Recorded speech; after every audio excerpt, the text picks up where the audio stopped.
Spatial memory is a powerful human capability. After locating an item in an interface once, we can find it again later with ruthless efficiency. However, sometimes the constraints of interfaces change. For example, when you rotate an iPad, the screen width and height are swapped.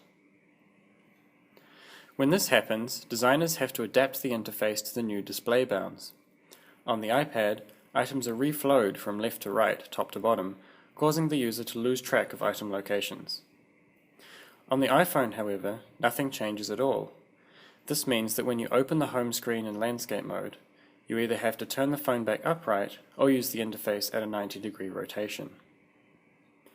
One possible way to adapt the interface to new display bounds while still allowing you to use your spatial memory is to use spatially consistent transformations, which maintain item locations relative to a frame of reference.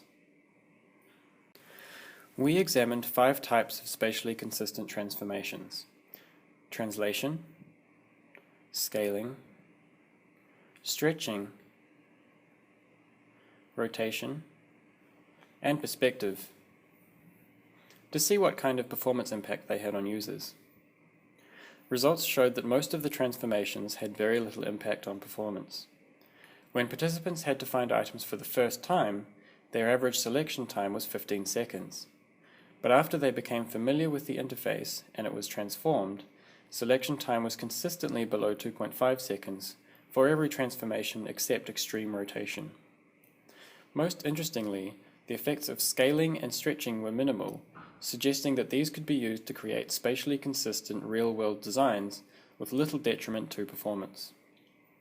We therefore performed a second experiment evaluating 3 simulations of the Windows 7 control panel. The first was the standard design that reflows items when the window size changes. The second was a spatially consistent design that scales items instead of reflowing them. The third design kept the item grid constant and allowed the user to scroll to see items outside the window bounds.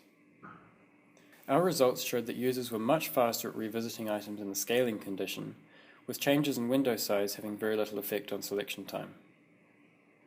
Our results suggest that spatial consistency should be more often considered as a fundamental principle of interface organization.